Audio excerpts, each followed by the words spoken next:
And good afternoon, everyone. I said I was going to start at promptly at 2:35, and so we are. My name is Jackie Umbles, your host for today's vendor fair workshops, and we are so excited that we've had an overwhelming response to these workshops today. This is our first day and our first virtual vendor fair. So we want to say thank you for registering and giving us a bit of your time today. If you want to participate in our last workshop, it starts at 4 o'clock today. So feel free to go on over and register for that and come on in. We have 2 more days of our virtual vendor fair. We will have workshops on November 12th, which is next Thursday, and the following Thursday, November 19th. They are full day workshops. We have 5 presentations a day. We start at 10 o'clock and we end at 5. So we want to welcome you, and hopefully you definitely will participate in these wonderful presentations. On behalf of our Mayor, Laurie Lightfoot, and our Chief Procurement Officer, Shannon E. Andrews, we hope that you get all of your questions answered for today's workshops. So to do that, I ask that we're going to have you participate. We're going to give our panelists a chance to kind of give you some information of who they are and what organizations they're from, and a little bit about some key things to know about their procurement opportunities. And then we're going to open it up for questions. Any questions we don't get answered, don't worry. We will make sure that you get those answers, and we have those answers over there in our Q&A area on our website, our vendor fair website, so that you can peruse that to see if any questions that you may have heard or wanted to hear more about or wanted to ask. If they're over there, you can see those. To ask your questions in this particular session, I'd ask that you wait to the end of our last presenter. And you can put your questions in, though, at any time. Just use the Q&A panel, not the chat panel. Please use the Q&A panel. And then Rodney and I, Rodney LeBeau is on, my colleague, and he's going to submit the questions to me, and I will ask our panelists those questions that you have asked. So hopefully we'll get through all of the questions, but just in case we don't, again, we will have a copy of the questions online so that you have your answers that you may need. Without further ado, I just want to say we have room in our 4 o'clock session, which is building the workforce of today, diversity in construction. So if you want to participate in that, feel free to just go on over to the website, register, and come on in. Our first speaker for today's doing business with the sister agency is Jen Ostafinsky. I am horrible on names. From the Chicago Public Schools. And then we're going to have Latasha Bolden from Chicago Housing Authority, Mark Reed from Chicago Park District, and then Brendan Wittry from Chicago Transit Authority. And last but not least, we'll have Laurie Lipscomb from Public Building Commission. So we're going to kind of go in that order. When we get to Laurie, after she finishes her presentation, then we'll open it up for questions. So I will say for Jen, if you would like to go ahead and unmic yourself. Hopefully you can. If you can't, I will.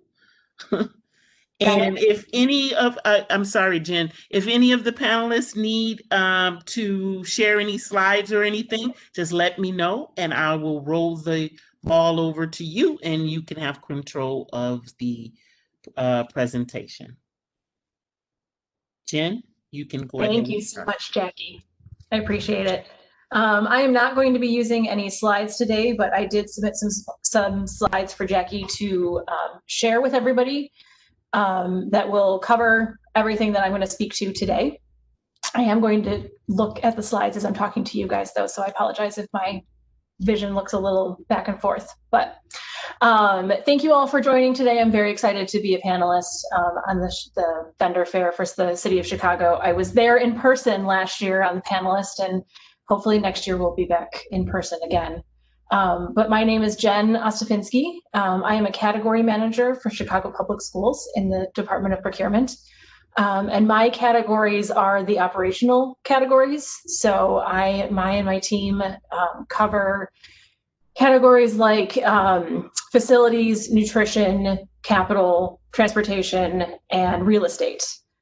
There are two other teams. One focuses on the educational side, and the other focuses on ITS and professional services.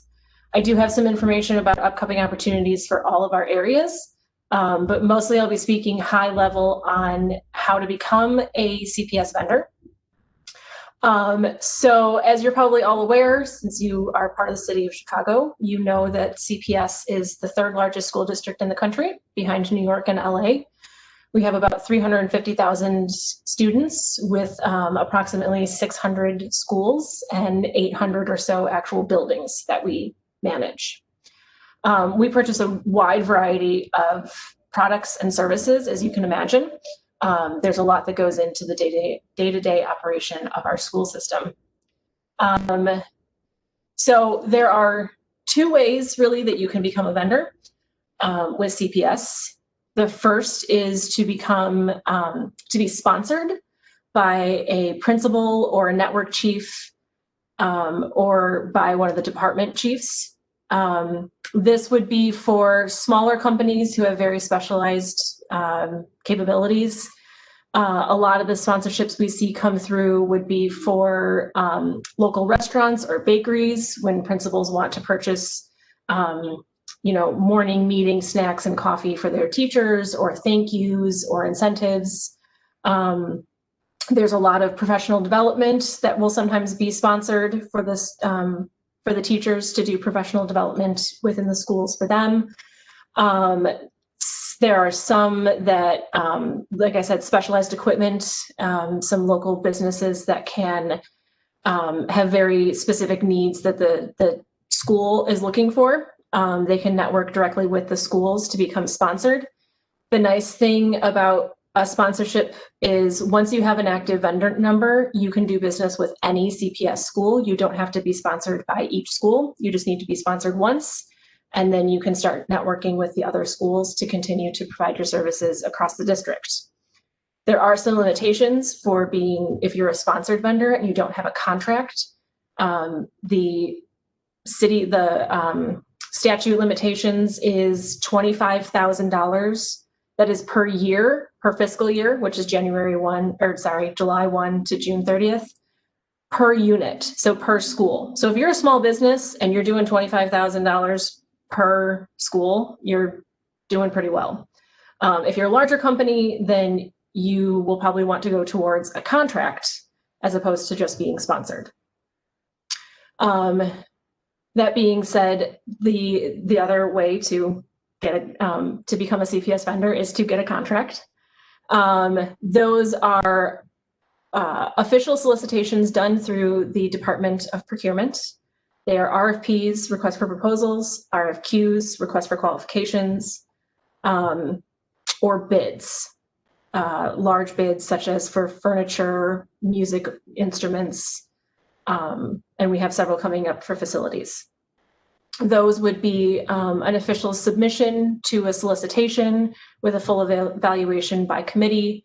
You would be presented to the board for approval. It's a longer process, but there are some benefits, obviously, to having a contract. You are not limited by that $25,000 spend limit per fiscal year. And your goods and services will be listed on the CPS marketplace for schools and departments to peruse and purchase online. Now, We, as in most of the sister agencies, do have minority and women-owned business goals. Generally speaking, our goals for the district are 30% MBE and 7% WBE. Each solicitation is evaluated within the market to see what the potential is. There are some that have higher goals, but like I said, generally speaking, they're 30 MBE and 7% WBE. Vendors who have contracts can reach that in a couple of ways. They as a prime can either be a certified minority or women-owned business, and then they will fulfill those goals entirely, or they can subcontract with certified minority or women-owned businesses. CPS accepts certification through the City of Chicago, Cook County, and or the state of Illinois, or any other governmental certifying agent.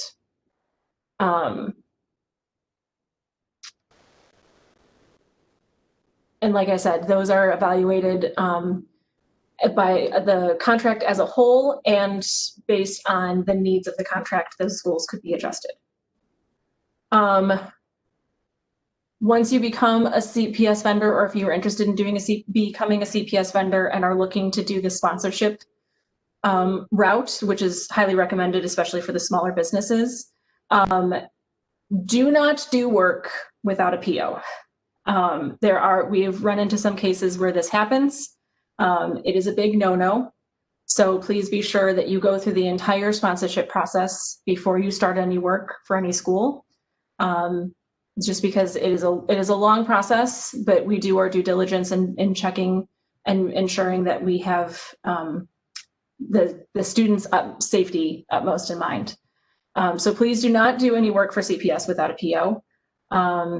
And then those in the presentation that Jackie will email to everybody, there's also some information about invoicing and purchases and contact information, which is good for, I know there are some current CPS vendors on this list or on the attending today that may have questions about invoicing and POs. We've got some information in the presentation for you for that.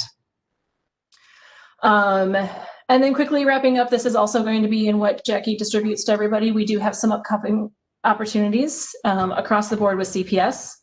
Some big ones in my world in operations.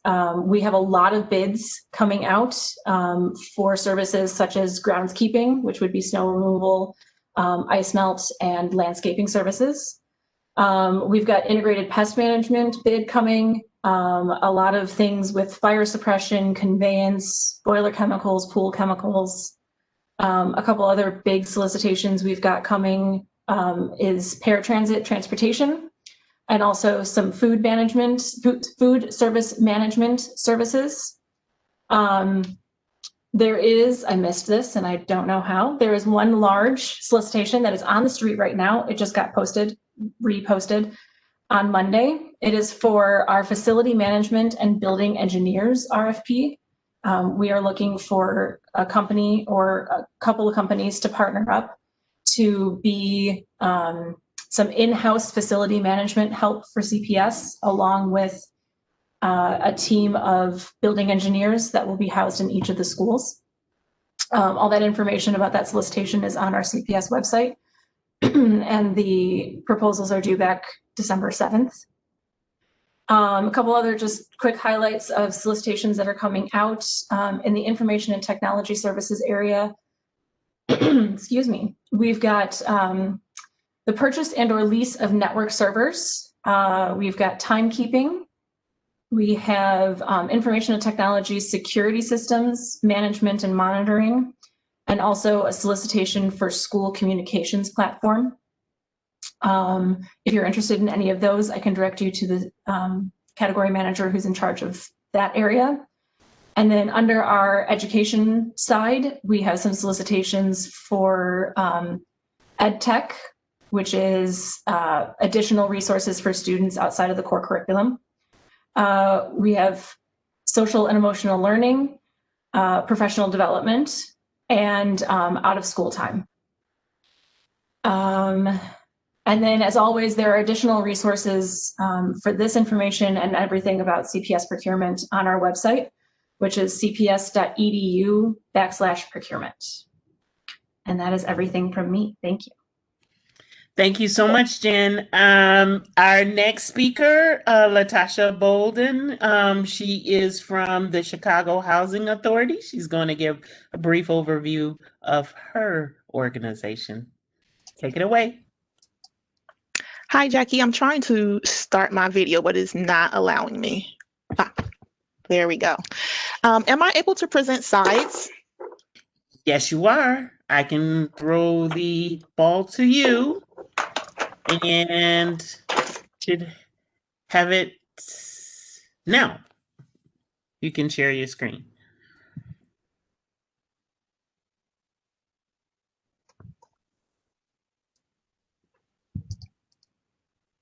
Okay.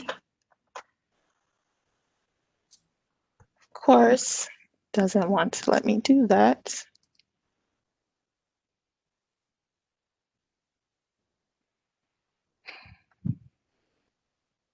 Try it again. There The we go. share cut. Okay. Yeah, there you go. Okay, great. And I'm going to do display settings. Does that work for everyone? Can everybody see that now? Yes. Sharing content. Okay, again, thank you, Jackie, for the introduction. Again, my name is Latasha Bolden. I'm the Director of Procurement at the Chicago Housing Authority. The Chicago Housing Authority is a municipal corporation established in 1937 pursuant to the Illinois Housing Act, and is currently the third largest housing agency in the United States. Our mission is to ensure the provision of affordable housing opportunities in a variety of communities for lower income households. CHA receives the vast majority of its funding from the United States Department of Housing and Urban Development, or HUD. As such, the agency is bound by rules governed by HUD via the Code of Federal Regulations, the HUD Procurement Handbook, and CHA policies.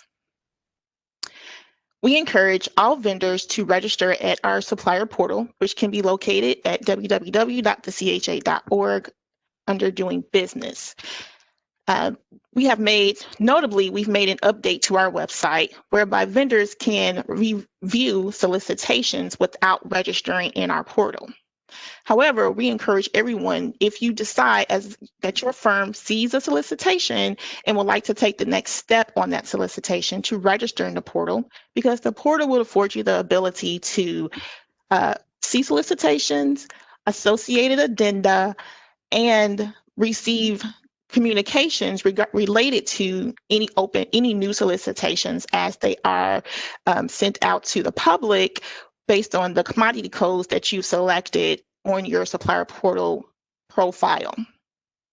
Also notably, because we've added the function where you can see our solicitations on the website, we've encountered a couple of issues that vendors are printing the solicitation, filling the documents out on a PDF, and emailing them to us. We do not accept email responses to bids or RFPs. You have to go through our portal in order to respond to any event.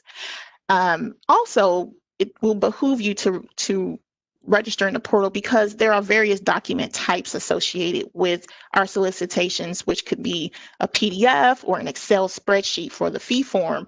The forms will have formulas embedded in them to help you calculate your total bid and prevent any type of math calculations. So we do encourage you to review the documents on the website, and if you decide to take next steps, to then register in our portal and to utilize the documents that are located therein. Also, notably, we no longer accept manual bids.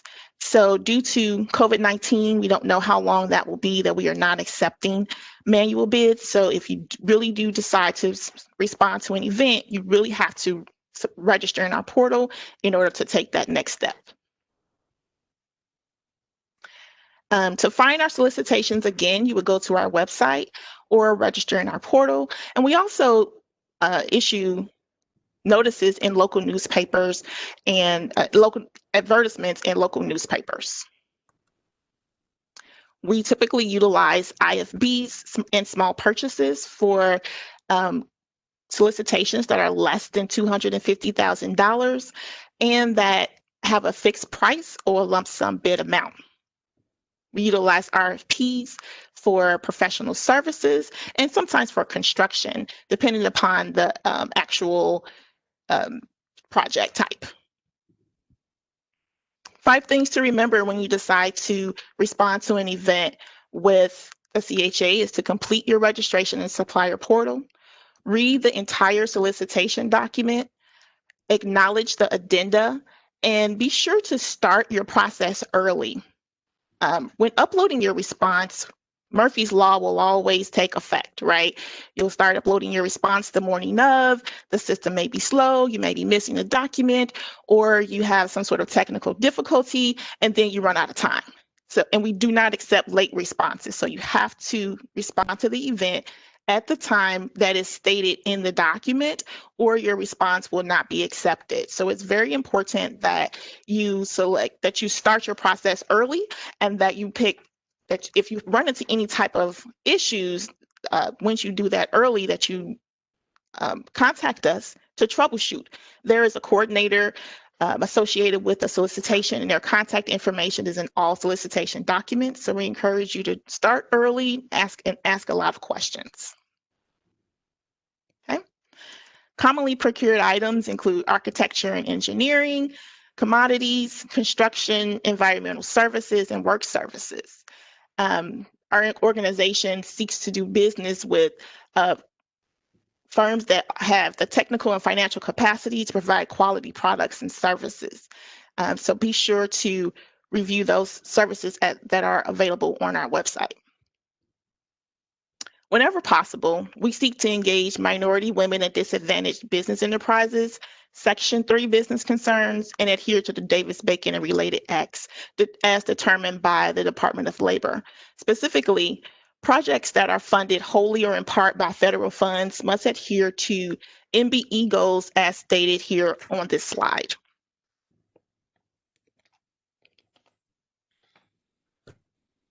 Contractors that are engaged in federal construction projects in excess of $2,000 must adhere to the Davis-Bacon Act that requires payment of appropriate prevailing wage rates. Section 3 business concern requirements are unique to housing agencies. The purpose of the Section 3 Act is to ensure that employment and other economic opportunity generated by certain HUD financial assistance shall, to the greatest extent feasible, be directed toward low and very low income persons. This requirement is two-pronged. Prime contractors are required to subcontract 10% of the total contract value for construction contracts and 3% of total contract value for all other contracts to Section 3 business concerns. We require that if your project is in need of new hires, that 30% of newly hired employees be Section 3 business concerns. However, if you do not have a need to hire, this rule is not applicable. In the event that you do need to hire new employees, we have a Section 3 portal that can match you with people that have the skill set needed to complete the stated work. Projects that I'd like to highlight include a $52 million elevator modernization initiative that began in 2019. The Modernization Rehabilitation Project is upgrading elevators at 86 properties and includes 150 elevators, mostly in high-rise buildings. We anticipate work will be completed on all 150 elevators by 2021. This project is currently underway, so if you visit our website regularly, you will likely see multiple bidding opportunities for this work. Future projects include private property management services. Property manager services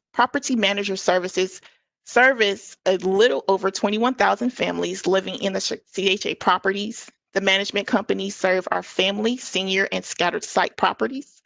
The second one I'd like to highlight is security services for residential and non-residential dwellings. We expect to contract with security firms that can provide high quality and consistent armed and unarmed security services. Lastly, new updates to our website include added COVID-19 resources to our website, which, to name a few, are U.S. Small Business Administration, Chicago Small Business Resiliency Fund, and Chicago Community COVID-19 Response. And these are basically links to resources for those that are affected by COVID-19. Lastly, I want to reiterate that we encourage you to register as a supplier in our portal so that you receive a notification of our upcoming solicitations. And I welcome questions at the end of the presentation. Thank you.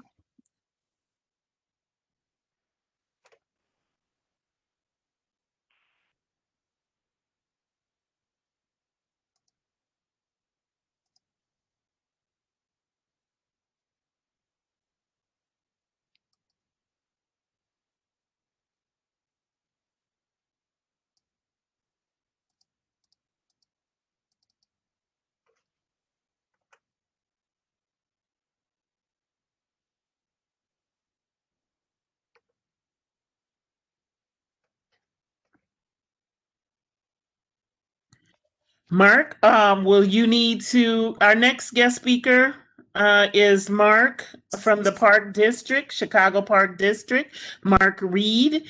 And Mark, do you have slides? No, ma'am, I'm good. Okay, so you're going to just talk. Well, the floor is yours. All right, thank you, Jackie.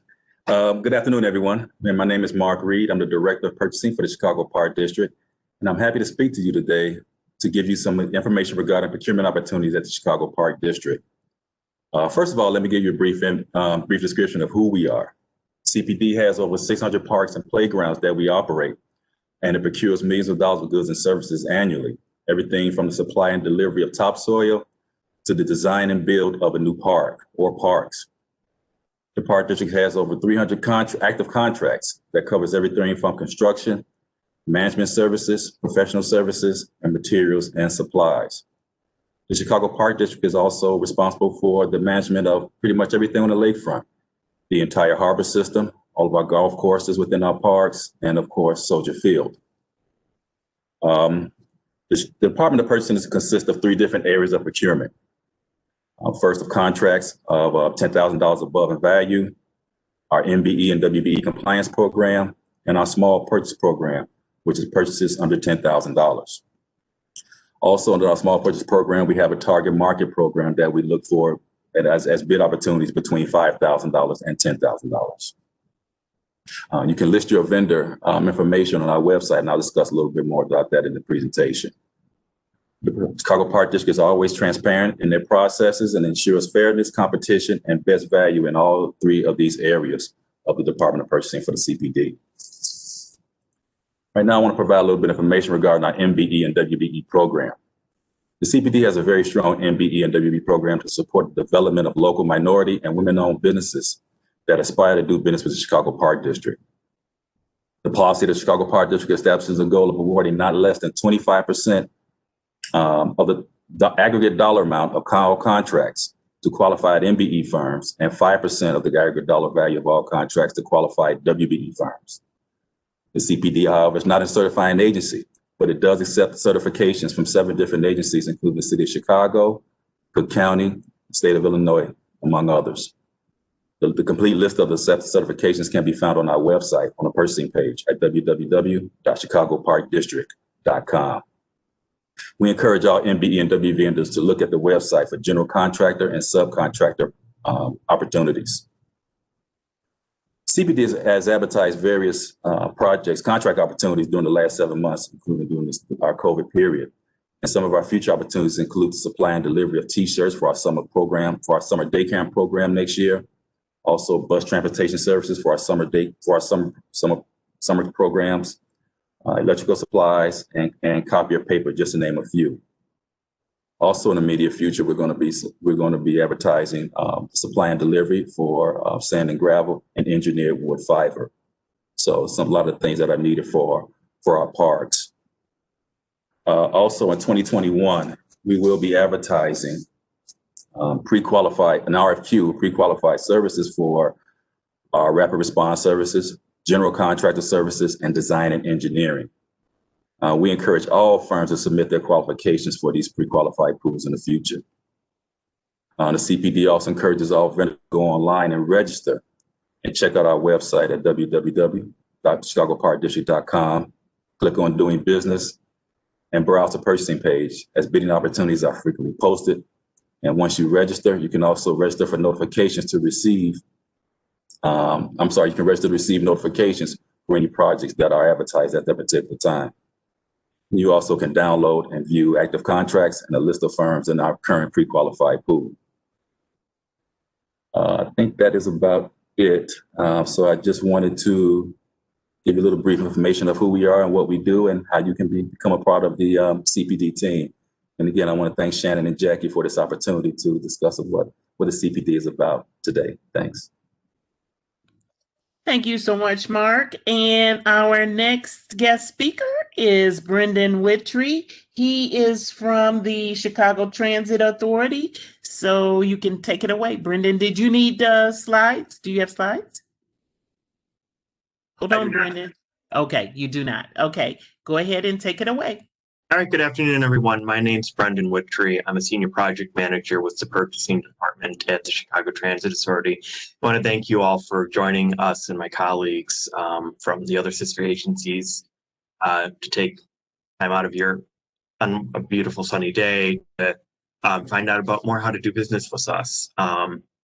In the purchasing department, I work with the management and also with our disadvantaged Business Enterprises Program office to coordinate, but I wanted to take the opportunity today to talk to you about how to do business with CTA.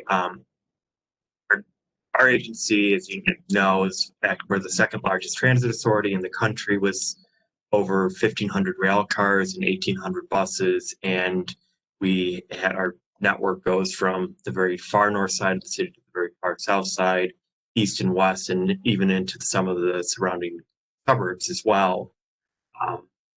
Our department is broken up generally into kind of strategic areas from IT and professional services, facilities and commodity purchases, rolling stock, which is our buses and rail equipment, and then finally our construction department.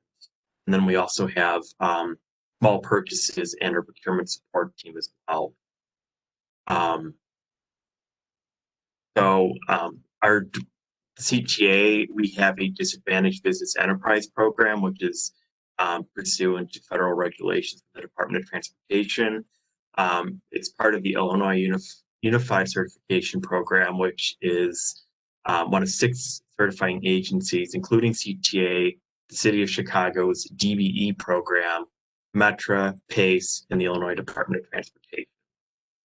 As part of that, we also have a small business enterprise program, which is contracts that are targeted for small businesses under $3 million. I'll be talking about some upcoming opportunities in a little bit.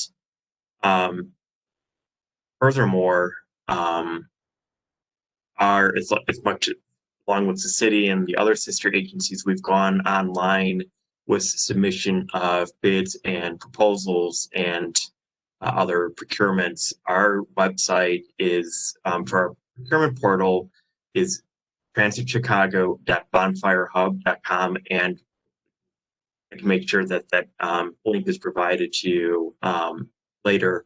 And it's actually the same system that the Park District uses. So if you're familiar with Bonfire at the Park District, ours is very similar, and it allows you to register and sign up for NACEX codes based on your areas of expertise, so you can get notifications when new opportunities are posted.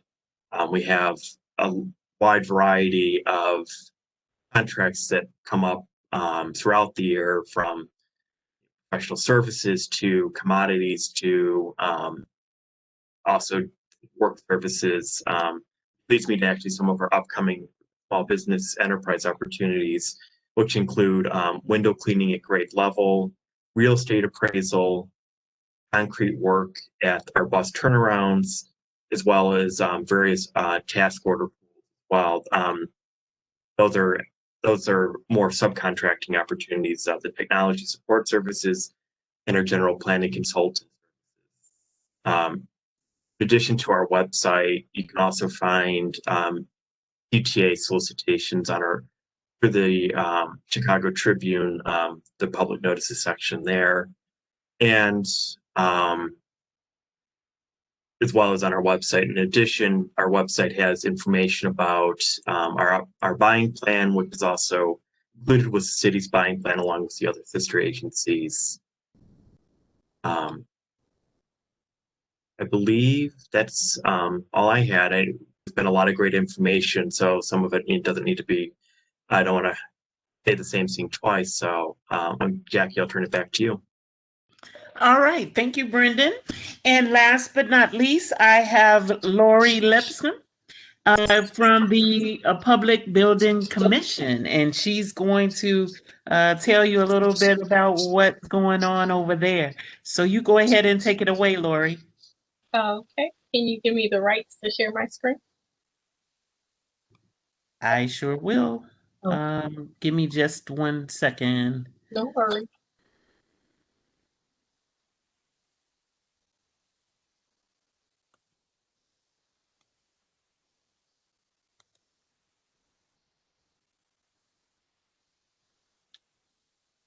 And let me see. Do you have it now, Laurie? Yeah. Okay. You're able to see okay? Yes. Perfect. I'm last but certainly not least. Thank you, Jackie. My name is Laurie Lipscomb. I'm the Chief of Staff for the Public Building Commission. Most of my colleagues have gone over their agencies. The Public Building Commission was established in '56. We actually own and operate, and our first project was the Daily Center that you've seen on the news in recent days. Our mission is to make sure that we build on behalf of municipal agencies. And some of the agencies that previously presented, we work on their behalf. And so some of the things that I'm going to go over today are repeats of what my colleagues said from their agencies as well.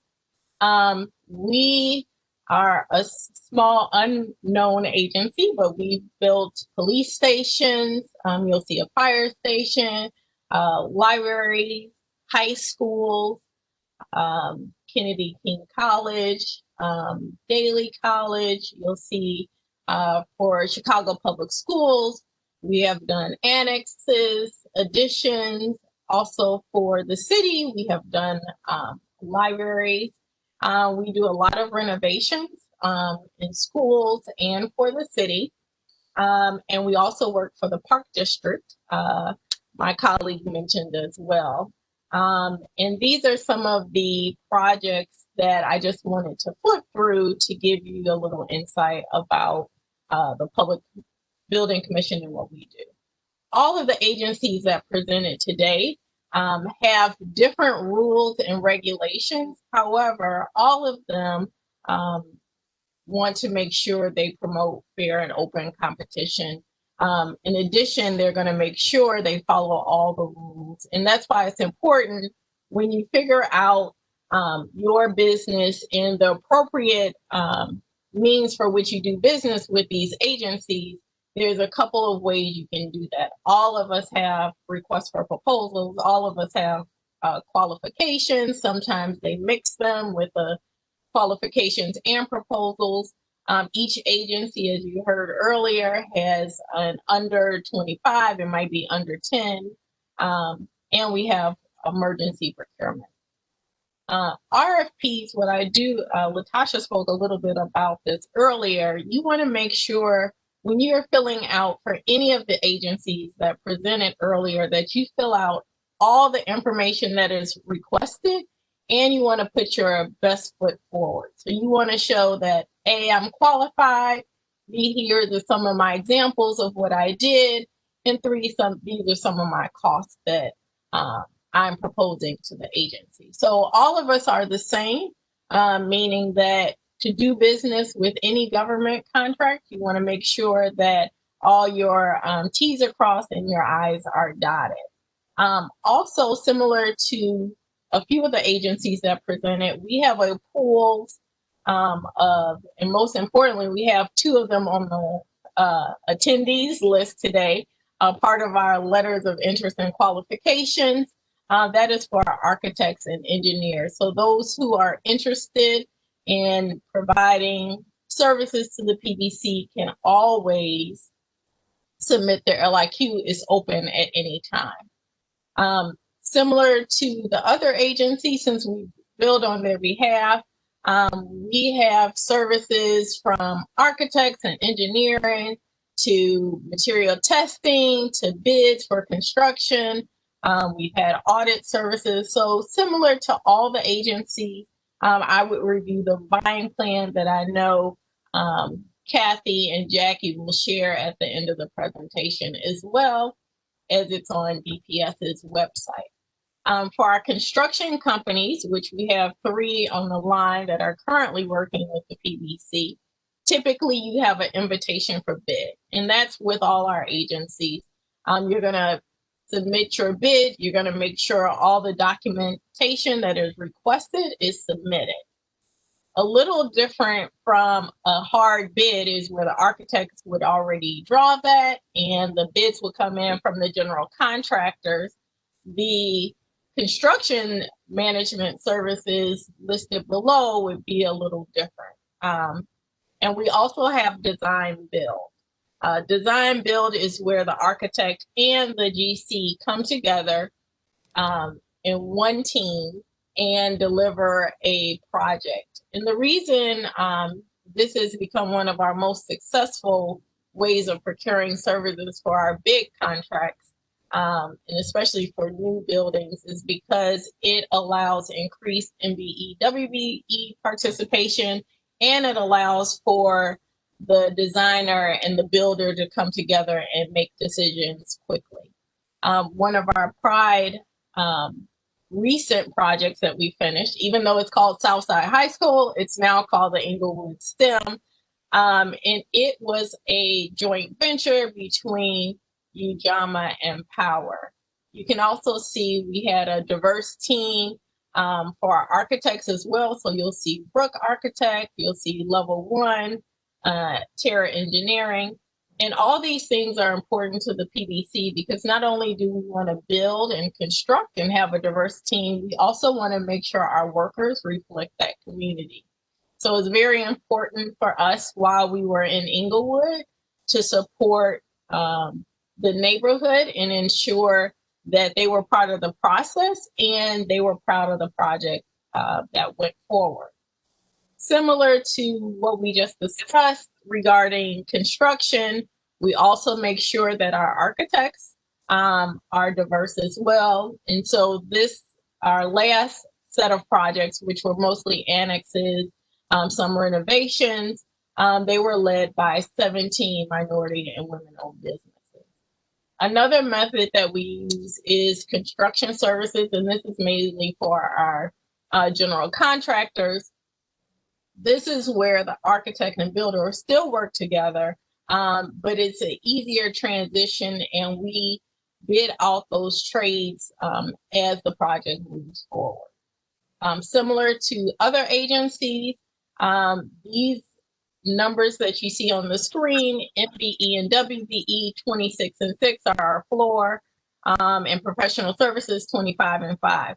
But the example I just showed you, Southside or Englewood STEM, was 30 and 8. So we look at every project and make sure the goals associated with make sense. We accept the county and the city certification only, similar to the city.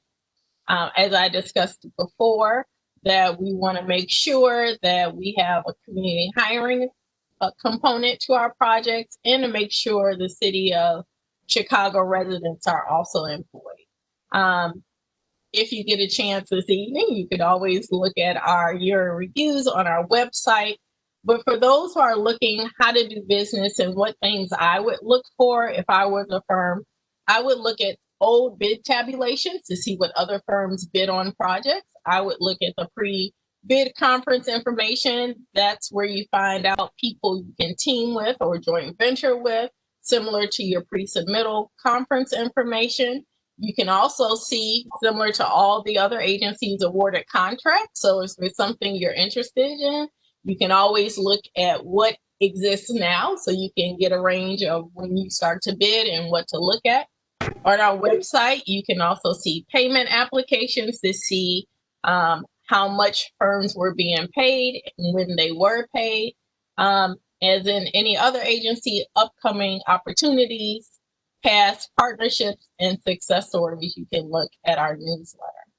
You can find us at pbcchicago.com. We typically send out alerts only when we have something to solicit.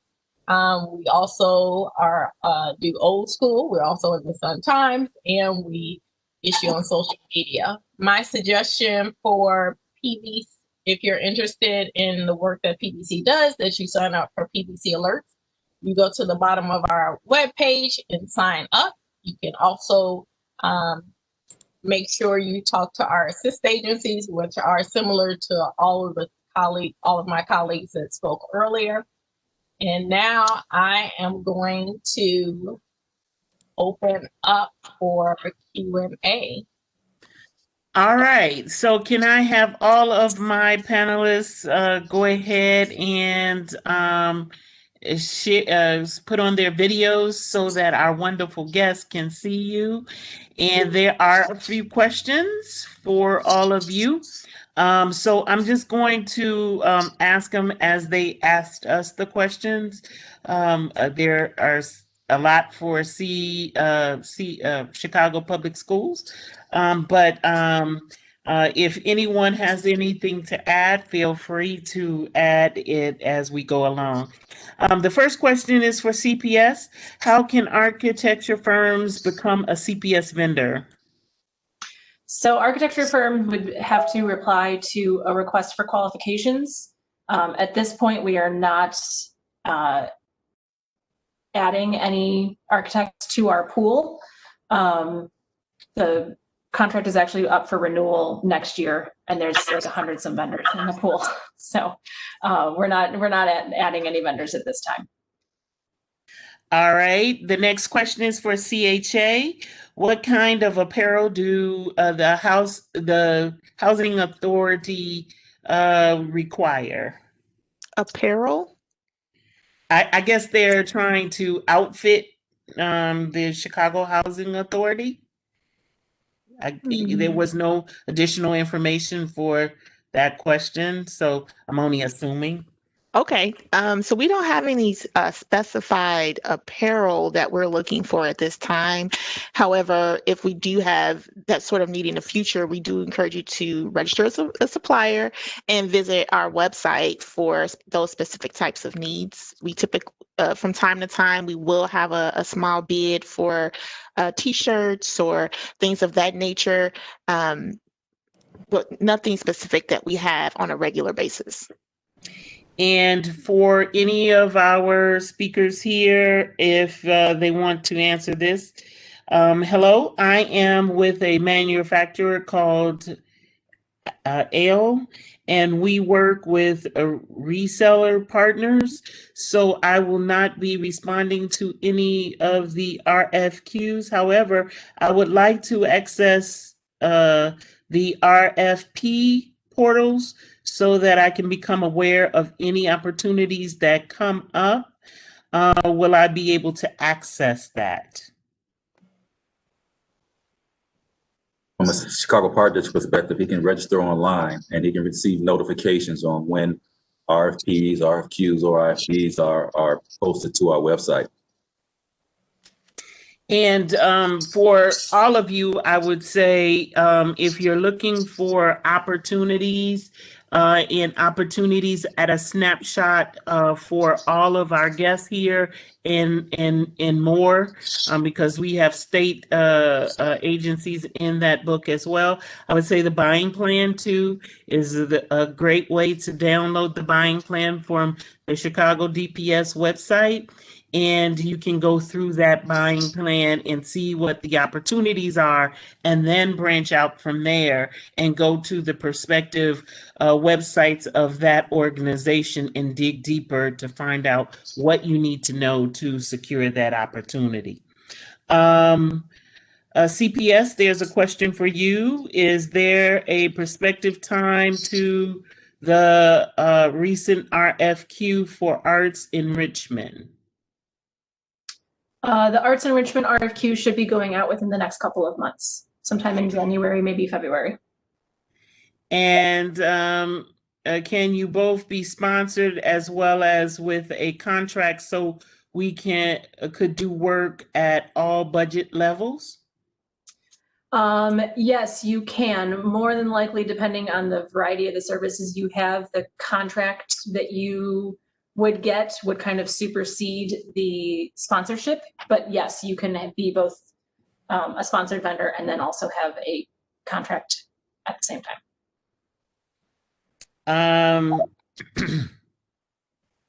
Can you please guide me where or how I can find a pair purchase plan bid for inmates?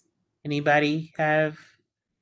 I don't think any of these people deal with inmates, but I would say again, if that opportunity is out there, that probably would be through Cook County, perhaps. So you can try that avenue, looking on their website. Yes. It's through CMS, the state, for especially for correctional facilities. I would look at CMS's website. Okay, they were on earlier, CMS, the state of Illinois, and they probably will be able to direct you to the area that would be able to have more information about that. Question for CHA, what is the Mbe WBE breakdown for the 40% MWBE participation on 1 mil plus projects? What is the 40%? So projects that are above $1 million have a 40% requirement. So basically, if you are certified MBE, you can self-perform and you will not have to subcontract anything. But if you're not a certified MBE, then you would have to subcontract 40% of your contract to a certified certified firm. And that really your question kind of, you answered your own question in the question. $1 million and above, there's a 40% requirement. You'd have to subcontract it or self-perform it. And for any of our panelists can answer this question, what is the best approach for an MBE law firm to take in trying to do work with one of the agencies on bond deals? Anybody? I'll take the hard question. So typically the PBC hasn't issued bonds on behalf of CPS in over 10 years. And the last one we did was for CTA. But when those bond deals come about, I would make sure you're signed up for alerts to find out. And so that would be for the Public Building Commission. Hopefully that helps. Anyone else want to add anything before I move on? Okay. I'm seeking opportunities for janitorial subcontracts. In addition to general janitorial, I can do pre and post construction, hauling and cleaning. Are there any opportunities? I guess that person is asking. I'll answer that. This is Latasha from CHA. I would encourage you to go to our Section 3 portal on our website and sign up to be a Section 3 business concern and potentially have one of our prime contractors subcontract to you for construction, maybe cleanup or haul outs and things of that nature. Since you're looking for a subcontracting opportunity, that's a great space for smaller firms to link up with prime contractors on larger projects. All right. And, I'm sorry. Yeah, this is Brendan from CTA. I'd echo Latasha's statement. If you're eligible to be certified as a DBE, or if you are already,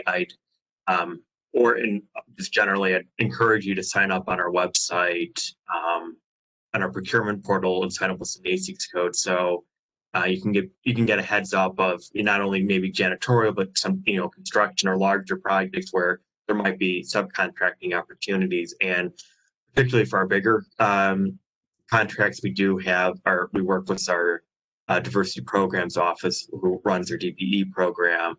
And we'll do kind of like networking events or outreach events to, we used to do it in person, but we've moved to Zoom as well. but I'd encourage you to make those contacts at pre-bid or pre-proposal meetings. See who's actually a prime contractor at those meetings.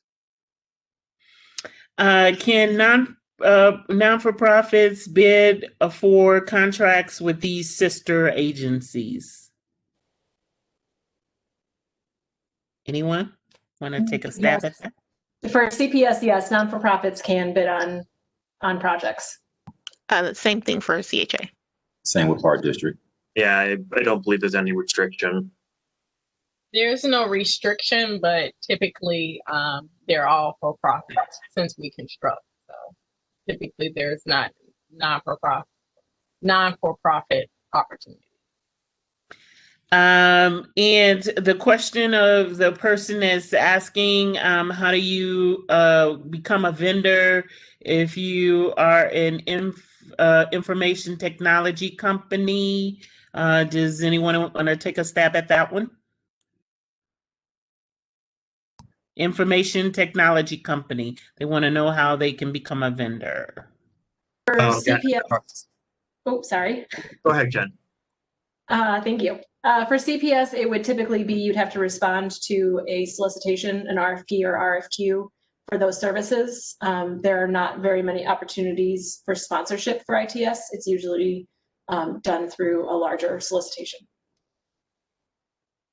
Yeah, and I'd also I'd encourage you. I know in our buying plan we have technology support services as a contracting opportunity coming up. So if you're eligible for certification as an EBE, that's something you may want to consider. Also, just again, kind of just echoing, it doesn't. I would imagine it's the same for everybody, but it doesn't cost anything to sign up to become a vendor in our system, and that way you get and sign up with your NACEX codes or the commodity codes or what have you, and just get notified when new opportunities are posted, since there's new ones coming out every week. All right, and the last question that we have here, Gandhi and Associates specialize in traffic signal design and light projects. We seek to bid for opportunities. Which websites would be appropriate for these opportunities? Anyone want to take a stab at that one? No one? I would encourage. I think most of the traffic signals, at least in the city, is probably CDOT, but again, there might be projects where there required some kind of traffic coordination, but again, if you register and if there's an opportunity that interests you, either as a prime or the sub, finding out about it early is always the best course of action. And if I can just put in my 2 cents on that one as well, I wholly recommend that you go online to the to the buying plan, and just kind of peruse the buying plan, because it tells you what type of opportunities that are in there, what they're looking for. Then you know what agency you need to go to their website and then look at the opportunity on their website, dig deeper into that particular opportunity to find out what you need to have to secure that opportunity, or what they're looking for, so that you can see if you have that. So that you can secure that opportunity. I also will tell you that for most of these agencies, when we get information, we put out a DPS alert. So if you're not part of our DPS alerts, I recommend you do that, because Rodney puts out every Monday the bid opportunity list. We have on the weekly realm of what's out on the street.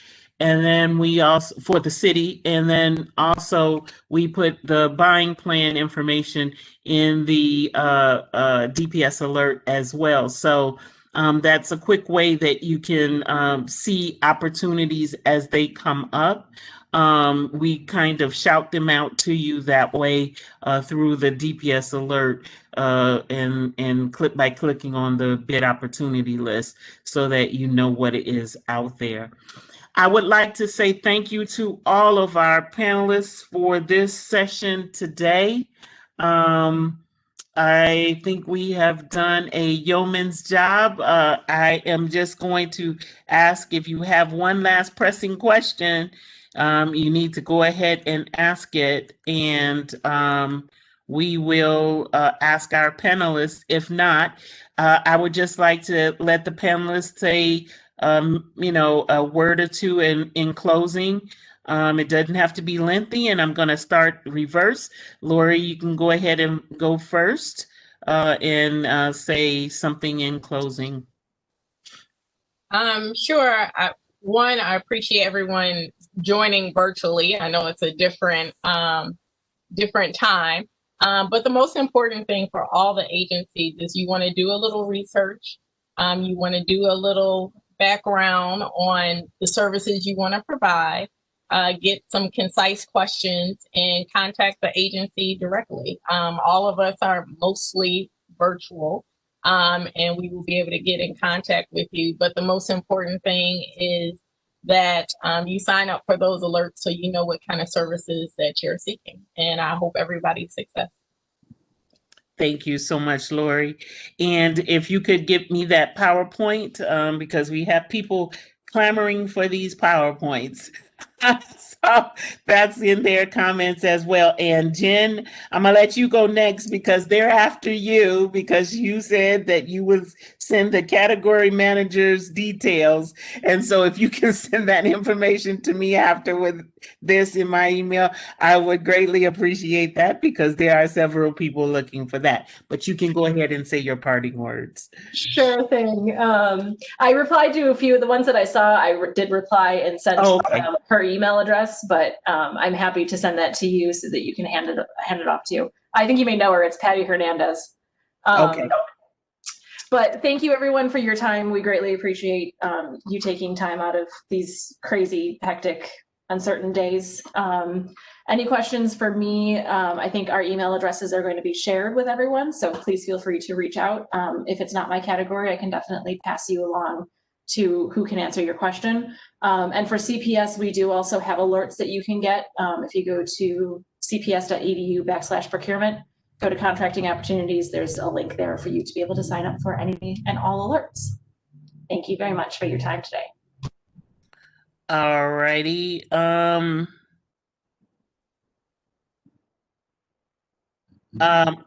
I'm gonna let Latasha go next. Thank you. I do want to thank everybody for their time and attention this afternoon. And I would encourage you again to register in our supplier portal, go to our website and select events and look for opportunities to participate in workshops on how to do business with the Chicago Housing Authority. And also go to the Section 3 portal as well and sign up. Thank you. All right, we have some last parting questions, so hold on one second. For those of you that are still asking questions, we'll get the answers to your questions and we'll post them on the website, because we have to kind of move on and go on to our next workshop. So I promise you, we will get this information. I will ask one or two more at the end, but I'm going to let our next speaker, Brendan, go ahead and say his closing words. Thank you. Thanks, Jackie, and thank you all for joining us today to hear me and our colleagues from the other sister agencies present. I guess in closing, I just encourage you, in addition to signing up for our alerts when new opportunities are posted, is to attend pre-bid meetings or pre-proposal meetings and take the opportunity of the question and answer period. If there's questions that you'd like clarification on, what's the scope of a project, to make sure there's you know what you're bidding on, and just to hopefully get a little bit more clarity if there's something that you're not sure about. Thank you again. All righty, thank you so much. Before I move on, I know a lot of you now have a lot of questions, but again, I'm going to take one last question, but I'm going to let Mr. Reed close out, and then I'm going to ask the question, and then I will let everyone go. And again, we promised we will get questions and follow-ups back to you of whatever you've asked our guest speakers here. Mr. Reed, I'm going to let you take it away for right now. Okay, all right. I want to thank everyone for attending this workshop of the wonderful panel of purchasing agents. And I hope that everyone goes to the website, chicagoparkdistrict.com, and go to the purchasing page. There's a lot of valuable information that will be useful. Review it, learn about us, and register for opportunities, get notifications for opportunities that we will have in the near future. So thank you all for attending. And thank you for having me as well. Thank you all.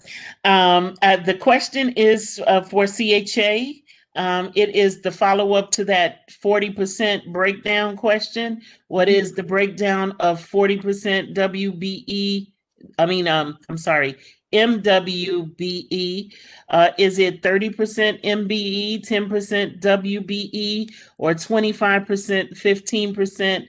Is it a combination amount or just a total of 40%? It is just a total of 40%. Unlike some of our sister agencies, we do not tease out and differentiate between an MBE or DBE. Our goal is basically for minority businesses as a whole. So the 40% could be spliced out between your subcontractors as you see fit into the trades based on the project that's being conducted. So it does not have a specificity to MW or DBE. It's just 40% goal. And this question was directed to all of you. I am already a WMBE certification. Why do I have to go through the entire DBE certification process given that the application requests the same information? Do you have a shorter process for small businesses that are already a WMBE? Anyone? Yeah, I'll go ahead and take this. Yeah, I was going to say we're not a certifying agency, and so I just don't want to confuse. We're not a certifying agency. We accept certification. Right. That would be the same answer. Yeah. Sorry about that, Mark. Chicago Park District is not certifying agency either. Neither is CHA. Neither is CPS. I think actually CTA, we might be the only one that has our own certification program besides the city and Cook County or the state. And unfortunately, our program is set by federal regulation. So, the federal regulations, I think, are different than the city's MWBE program. The certification process is a little bit different. I realize a lot of the information is similar, but it's a different program that's set by federal law as opposed to the city's ordinance or state law. That's why it's a separate process. And for CPS, will you have a version of the sneak peek for the capital improvement program this year? It was in December last year. It was December 17th last year. Yes, we will have a version of it this year. We're kind of planning that right now. It may be a one-day event, it may be a several-day event, but it will be about the same time. We're looking around the same time frame of mid-December. So keep your eyes and ears open to all contractors. And for those who are not aware of what it is, Sneak Peek is a event that CPS puts on. We have for the last few years. It's a time for the general contractors to get a sneak peek at all of the construction projects that are coming down the pipeline for next spring, next summer. It's usually 60% drawings are ready. You have a chance to talk to the architects, network with other small businesses as subcontractors, meet me and other procurement officials for CPS. It's a grand old time, and it'll be online just like this. So keep your eyes out for it. And last but not least, this is the last question I promise. CTA, the person was asking, and let me just say on behalf of CTA, the first part of the question was that some bids are not in the buying guide, and that's for any of our agencies. Sometimes by the time we do that buying guide, that bid may have come out the next day, but we had those bids already in. We try to do a 15-month forecasting of anything that is out there. There are going to be some times that some bids are not in the buying guide, so don't hold him to that. But they do want to know, Brendan, how they can find out about the plan that CTA has different projects before it hits the street, perhaps that aren't published just yet. Oh yeah, our buying plan we updated quarterly along with the city. So again, as Jackie mentioned, some of it's subject to change. There might be shifting priorities where something gets moved up or gets pushed back. I think, like with a lot of the other agencies this year, or maybe I shouldn't put words in their mouths, but with COVID, a lot of stuff, the timelines kind of got became a little bit harder to manage the timelines just because. So correct, because everybody was everywhere else. So that I think led to some, maybe, some things just, and we try to, and we do it by what quarter we expected. So yes, it could be, Q1 next year, and that could mean it could be early January, or we could be talking around St. Patrick's Day. And it's just, and our solicitations tend to be posted for a month. So it might be posted in one quarter, but the bids aren't due into another. So we generally look to when it's going to be advertised. So, and then it depends, like some contracts, we put up our IFBs, invitation for bids, request for proposals, and letters of interest and qualifications. Some of our small purchases, which is under $40,000, those generally aren't in our buying plan, just because those don't have like the formal like solicitation requirements. It's small purchase. I think some of the other agencies there is 25,000, but I think it just generally it's stay tuned. Is that the best word to say? Stay tuned. Yeah, will be a new update should be coming out shortly.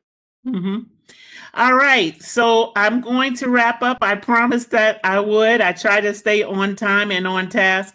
I will say thank you to my guest speakers. Thank you all for coming out and imparting this great information on our business community. And thank you, participants, and bearing with us. I think you got a wealth of information from these folks, and hopefully you will be able to secure something or either plan to secure something based upon what you heard tonight.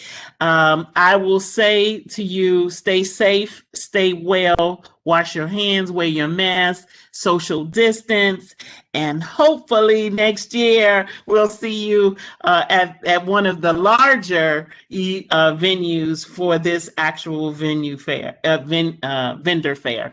Thanks so much, and thank you all. Have a great rest of your day. Thank you all.